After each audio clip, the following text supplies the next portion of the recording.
What's up, everybody? Welcome to ITG Daily, the show that brings you the hottest in gaming news. I'm Drew Bosley. You can find me on Twitter at ArtisticGamer28. That's the one, the only. It is Scott Savage. You can find him on Twitter at Savage. Scott, what's happening today, buddy?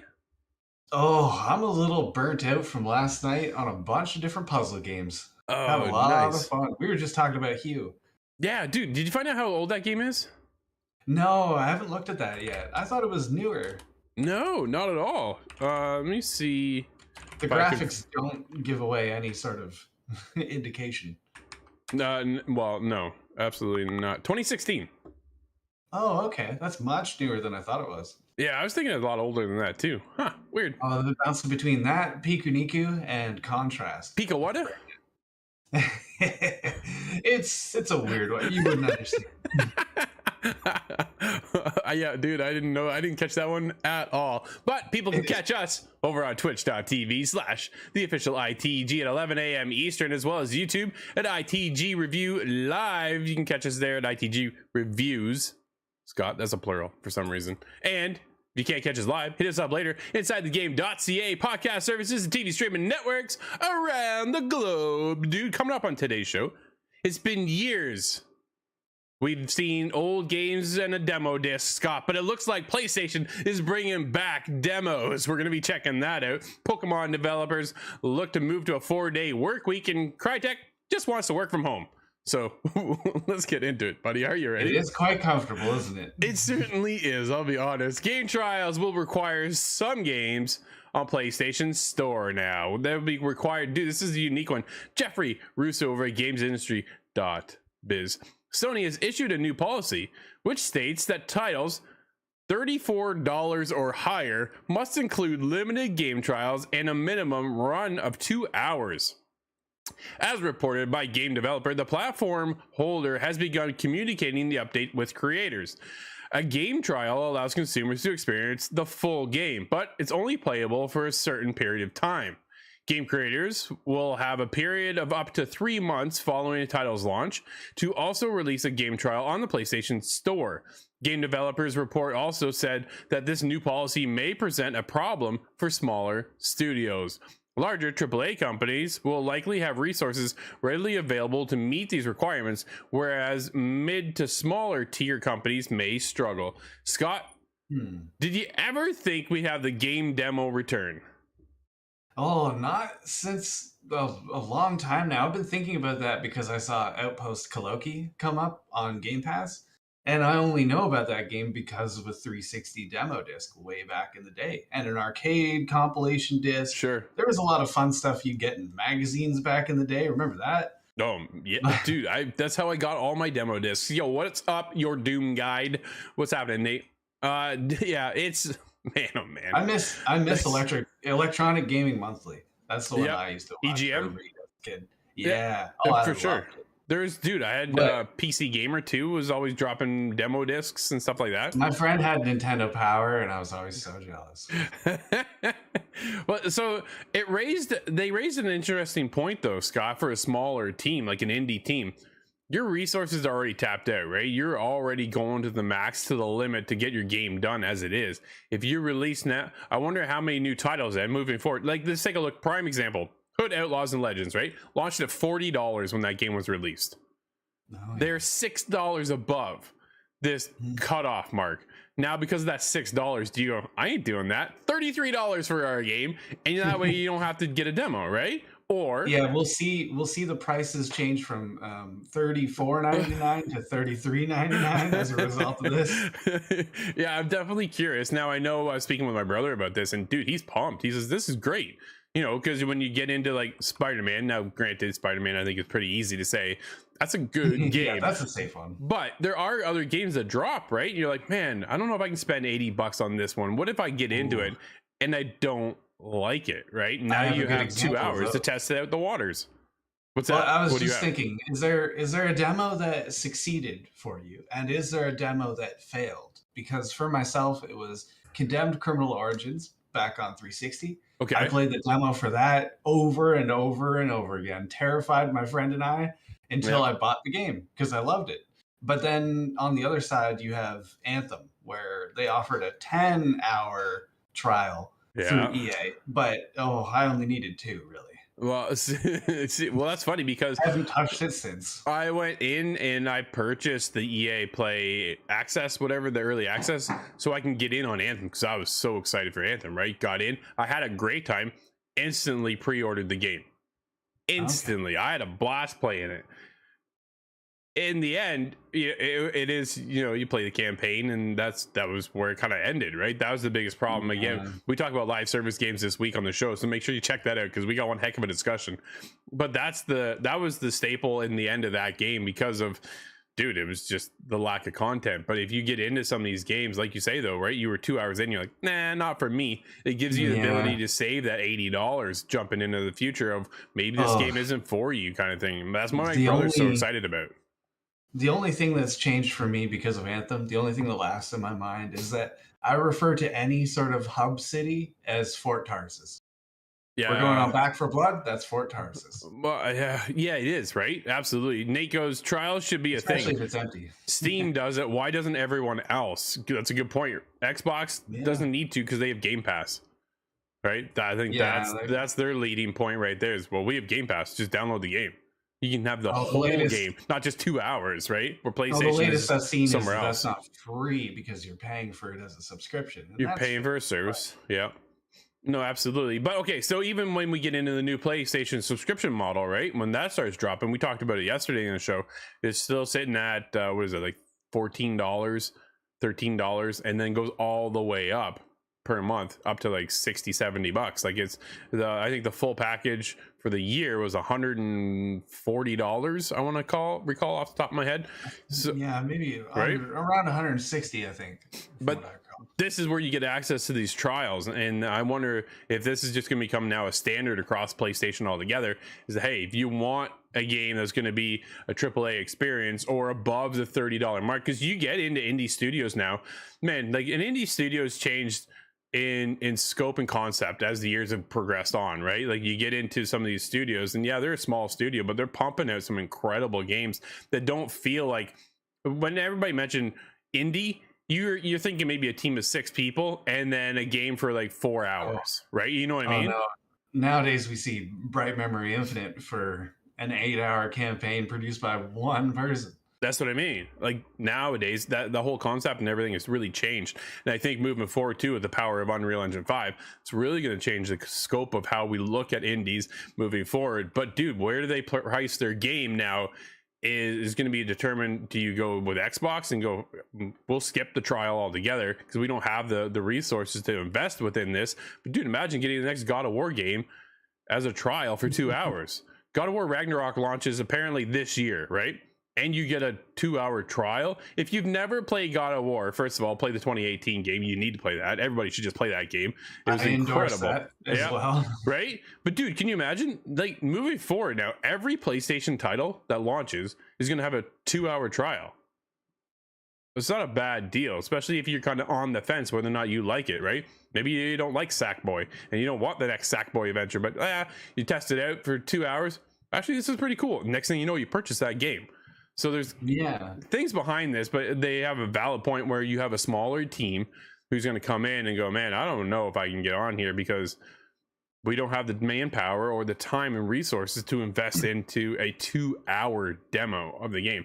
No, so it's not as easy. It's not as easy as us with videos that go render this much or this much. It's exactly. A lot more complicated. Absolutely, Scott. But moving forward with the future of Pokemon, because Game Freak announces optional 4-day work week. I think this really gets into the mindset of treating your employees better, right? Trying to avoid the crunch, the burnout that we've talked about just recently on the show. Jeffrey Russo over at Games Industry has a couple words to say. Pokemon maker Game Freak announced that it's introduced an optional 4-day work week. According to the official press release, as translated by Google, the shift is intended for full-time staffers with young children and families. Employees that opt into the system will receive 80% of their standard salary compared to the counterparts that work 5 days, which is attributed to them working 1 day less. The 4-day work week, 20% less. That is quite the cut, right? When you think about your full-time pay versus maybe just 80% of that, that could really deter you from going to 4 days, but maybe not if you have a solid counterpart. Maybe you're just financially set. Okay, who knows how that goes. But the 4-day work week will operate on a monthly basis from the first of the month to the last of the month. The system is said to be flexible, as it will allow employees to tailor it for their individual needs. Game Freak's optional of a 4-day work week follows an ongoing shift in the games industry as more companies have implemented the change. Dude, a lot of companies now are going just straight to a 4-day work week. This now over at Game Freak is just an option. If you have kids, dude, sometimes it's nice to have that Friday off with your family, right? Like, just go chill out, relax, and kind of move forward. So what are your overall thoughts, Scott? You have to find some work-life balance, and I think that's something that people don't really consider for game devs, and that's pretty unfair. It leads to a lot of the stress that causes a harmful work environment, and this is just one way of addressing that. And I think it's a good way. I'm not sure if I appreciate that it's an option, but I suppose that does keep some people there who otherwise wouldn't go home. What's the matter on Friday if it's just me and a pizza? Maybe I would like to stay at work, but maybe it's a decision you can make based on that percentage. Do I want 20% more time or 20% more pay? That makes sense to me. Yeah, I think that's a good option. I think that allows people to really balance. Maybe you stick around late that week and go, you know what, I'm going to bounce out Friday. Take Friday off, spend it with the weekend with the family, because I spent the last 12 hours each day, the last 4 days being here. Or maybe they can only put in 8 hours. Like, how does that work too, right? Can you accumulate up to the 40-hour work week? Now, from what we understand, and obviously when it comes down to it, sometimes 40 hours is not nearly enough in a work week for game developers.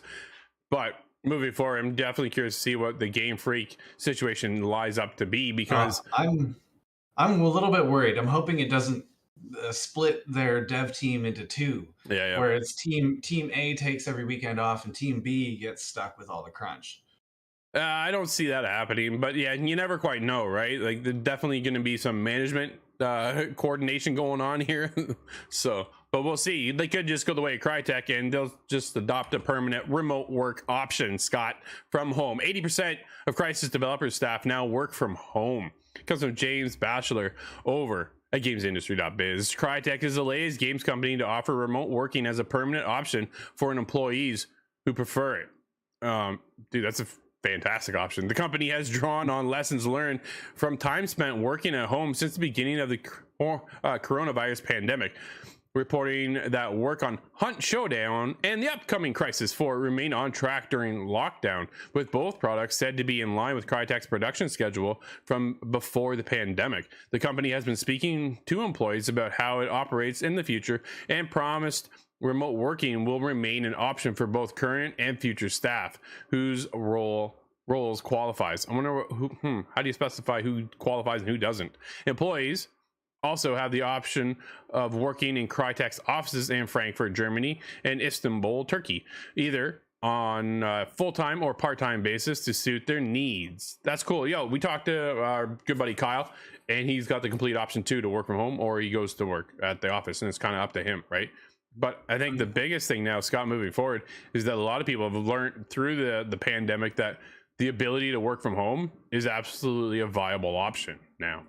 Oh, yeah. Well, they've been forced to figure it out, and it's resulted in hopefully a good realization. You don't always have to make that 2-hour commute if there's other options. And there isn't always that alternative. But I like that I see them offer it, and, well, hopefully it results in some good work, because you don't want to lose track on your projects. That's a good point they made, to continue the work on Hunt Showdown. And I wonder how much content is still coming to Hunt Showdown. But we'll have to ask Nate about that one, because we should have a great idea. Nate would definitely have an idea. He's always up on Hood and what's going on in the world of Crytek over there. Loves that game. So we'll see how Crysis 4 lines up, though. Definitely curious to see where the future of that one lies. I'm excited about Crysis 4, personally. Yeah, I'm sure a lot of people are. I was looking at 2 and 3, and 1 for that matter, on my achievement list, and I think I've 100%ed all of those games. Nicely done, buddy. Nicely done. But Hood is a great game. Nate chimes in and says it's amazing. So there we go. No surprise there. But you ready for this one, Scott? Sega! will delist digital versions of Sonic games found in the upcoming Sonic Origins collection. This comes from David Carousel over at PSU. Sega has announced that it will delist the digital versions of Sonic the Hedgehog 1, 2, Sonic 3, and Knuckles and Sonic CD, the same games found within the upcoming Sonic Origins collection. What are your thoughts on this, Scott?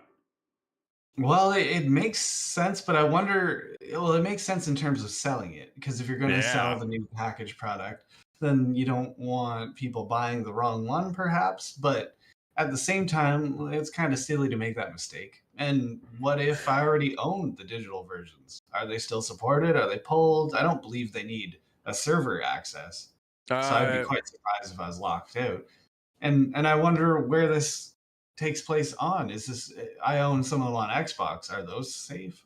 Well, that's just it, right? It's not uncommon or unheard for publishers to delist older copies of this game that is set to be remastered in some way. The original Prepare to Die edition for Dark Souls is no longer available for purchase and hasn't been since the release of Dark Souls Remastered. Most recently, Rockstar delisted the original digital versions of GTA 3, San Andreas, and Vice City ahead of its botched end quote remastered collection, Scott. So yeah, this is not uncommon practice to see, but the biggest thing is if you own it, I think you're safe. I think that's the biggest thing, if you already own them. But now if you want part of that collection that you don't own, you're forced to buy the entire collection instead of maybe picking out one or two of those titles. Well, and also, if I get Sonic Origins, I have to have Sonic CD. I can't ignore it now. There you go. At least they're better than Zelda on CD. Well, yeah, we won't talk about that one. But this one comes from PlayStation sets up game preservation team, hires new senior build engineer. It comes from Daniela Pardis over at Games Industry. Games Industry on fire today. Shout out over to that whole team. Dude, I always love going to Games Industry. They have a fantastic site and stuff. Make sure everybody checks them out. PlayStation has started to build a team to focus on game preservation, according to one employee that has been tapped to join the outfit. As reported by VGC, former Kabam build engineer Garrett Fredley has taken a role as senior build engineer at PlayStation, one of the initial hires for the newly created preservation team. Garrett also worked at EA between 2016 and 2019, leading the preservation efforts for the FIFA franchise. Quote, game preservation, was my first career passion, Fredley wrote in his LinkedIn post. Quote, it was my first foray into the world of software engineering / DevOps and into the world that so many are unaware of. I was just a novice back then, contributing any way I could regardless of my inexperience. Now, I'm back to it. No longer the novice I once was. Thank you, global head of QA, Mike Bishop, and the team for bringing me on board for this adventure. Let's go and ensure our industry history isn't forgotten, end quote. Dude, that's cool. I appreciate that, right? I think that's awesome. Yeah. Oh, we've had issue in the past. I think a couple months ago, maybe we were talking about game discs and things being pulled off of the PlayStation Network and how they would be gone forever. The passing of the Vita and that kind of thing. And I'm glad to see that they've listened to some of the feedback that they got. They needed somebody to do something about it. Whether they make the decision to keep every game around forever or not, this at least tells me that the company listens a little bit. No, absolutely. I think they're there. I think the biggest thing for us, dude, there's so many games made. How do you preserve everything? You know what I mean? Like every day. Imagine that library. That'd be a cool place. That'd be something else. That'd be incredible to see, right? Like, wow. Yeah, that'd be something else. But I'm wondering the square footage now. Probably. it's 2 football fields so far. Yeah, the Air Canada Center filled on the inside. Yeah, but I think this is a great move. I like to see PlayStation moving over to that realm and preserving some of these games that we've known and loved for so long, for generations, right? Where does that history go? Where does that history lie and end up? Do we see these games ever again? You know, sometimes when a game is done, the game is done and you don't ever go back to it. But sometimes it sits in the back of your mind. There's a few games we always tend to go back to. But we'll see what the future preservation looks like, because PlayStation's been in some hot water in the last 6 months, just on that topic alone, right? Because they're shutting down PS Vita, PS3, PSP stuff. and the stores are done, right? There's certain moves they made. They're lining up going, well, nobody's here. And then they had a huge fan outroar and like, well, we take it back. And now they're working on preservation. So we'll see what happens. Scott, why don't you take the next one? Because I know you're excited for it. Take it away. I am, and I wasn't expecting to be so excited about Apex Legends ever again, but here I am. There was a new trailer that dropped showing off a new defensive legend, Newcastle. With Apex Legends Season 12 coming to a close, fans have been eagerly awaiting for news about the next chapter in Respawn's Battle Royale and what it has to offer. The cinematic trailer dropped, revealing the game's next defensive legend, Newcastle, while showcasing Titanfall specters and a feral wildlife, along with Stormpoint's tropical beaches. Yeah, there's a lot of things to break down in this video, but there's some big standouts here. They go through a couple characters' story, Bangalore and her kind of family, where she comes from. Mirage is still annoying, and the dynamic between them, though, it brings out this new character that's known to Bangalore. She knows from the past this new character. I'm still unsure if it's Jackson or if Newcastle is the confirmed name, but this character comes into the fight and has a new shield ability. So they can throw this shield down. It causes like a shield wall to pop up temporarily. And well, that's, as far as I understand, that's the main ultimate ability. So that's really interesting to see how that's going to mix up the gameplay, because the meta in Apex, I think, is really locked down. You need this guy, you need Gibraltar, you need, this other guy for this reason. Sure. So to have a new character mixed in there is going to do a lot to the online scene. But there's a lot of other things that were curious to me as well. You saw that giant monster. Oh man, yeah. And crab-like we thing, had right? we had two different ideas about it. Mine was, okay, maybe this is going to justify a new Titanfall sort of expansion. I've been calling for Titans to enter this game for years now. But I'm thinking, okay, this thing is a giant monster. It's really big. What if they have to call a Titan in to fight it? Oh, that'd be cool. That could work really well. And they had the Spectres that are from Titanfall too. So they're not ignoring the Titanfall heritage. No, they're not. But dude, it looks like a crab and a crayfish met together. And I was thinking Warzone just dropped the whole Godzilla kind of King Kong thing, right? Or Godzilla. It was Godzilla come over and whatever in that realm. And maybe this is Apex answer to kind of that situation. Oh, you got big monsters? Well, check us out. So do we. Now, granted, this isn't developed in overnight kind of thing. So they've been working on this for a long time. But I wonder if they got some rumblings over at, the Call of Duty teams and what Warzone was up to. And that, oh, man, we better jump on this too. Make sure we're still in the conversation and stuff. But it reminds me of the Cloverfield monster. And I really like Cloverfield. Yeah, that's fair. Yeah.